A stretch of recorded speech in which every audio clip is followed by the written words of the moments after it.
మారేడుమిల్లి మండలంలో శనివారం VBG Ramji పథకంపై Maredumilli APO Manikumari అవగాహన కల్పించారు. దీనిలో భాగంగా ఆమె మాట్లాడుతూ కేంద్ర ప్రభుత్వం ప్రవేశపెట్టిన వీబీజీ రామ్జీ కార్యక్రమం కింద గ్రామీణ నిరుద్యోగులకు 125 రోజుల వేతన ఉపాధి హామీపై విస్తృత ప్రచారం చేపట్టనున్నట్లు ఏపీఓ మణికుమారి తెలిపారు. గ్రామ సభలు, పంచాయతీల ద్వారా అవగాహన కార్యక్రమాలు నిర్వహించి మార్చి నెల నుంచి నూతన వనరులు కల్పించనున్నట్లు చెప్పారు.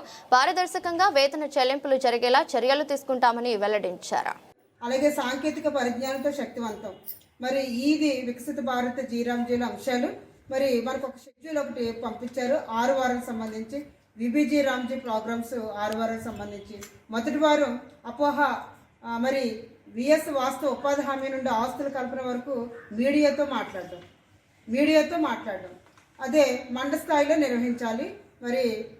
మరి ఇది మన ప్రెస్ ఇన్ఫర్మేషన్ బ్యూరో పిఐబి రాష్ట్ర ప్రజా సమాచార వ్యవస్థ ద్వారా రాష్ట్ర మరియు జిల్లా స్థాయిలో పరస్పర చర్చ కార్యక్రమాలు చేయడం, print, electronic media and social మీడియాతో కీలకమైన సమాచారాన్ని ఈ సమాచారం ప్రజలకి, గ్రామాలకి, చిన్న చిన్న కుగ్రామాలకు కూడా ఇది చేరవేయడం.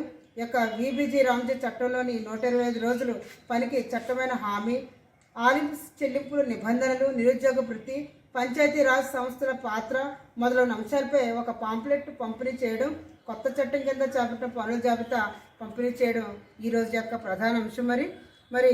మరి ఈరోజు ఈ కార్యక్రమంలో మన మండల స్థాయిలో ఉన్న మరి ఎలక్ట్రానిక్ మీడియా వారు, మరి విలేకరులందరూ కూడా ఈ చట్టంలో ఇన్క్లూడ్ కూడా చేసి ఉండడం మరి గమనార్హం.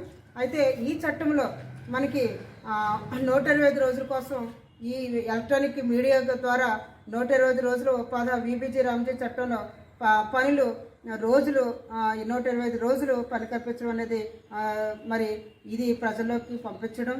అలాగే ఈ పంచాయతీరాజ్ ద్వారా మరి ఏ వర్కులు మరి గ్రామాల్లో చేస్తున్నాం అనేది అది ఒకటి కల్పించడం.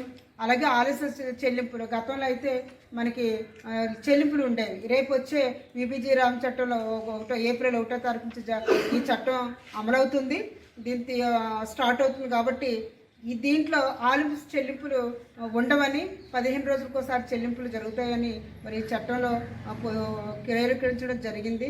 మరి ఈ చట్టం కింద చేపట్టే పనుల జాబితాలు కూడా, అంటే కొత్త పనులు ఏమేమి ఉన్నాయో, పంచాయతీకి 20 వర్కులు, ఒక్కొక్క పంచాయతీకి సంవత్సరానికి ఒక పంచాయతీకి 20 వర్కులు అనేది మరి రూపొందించడం జరిగింది ఈ చట్టంలో.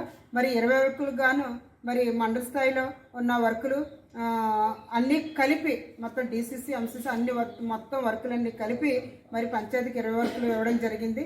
ఆ 20 వర్కులు కూడా మనకి ఇప్పటి వరకు 6 పంచాయతీలు చేసాం. ఇంకా 2 రోజుల్లో కూడా మరి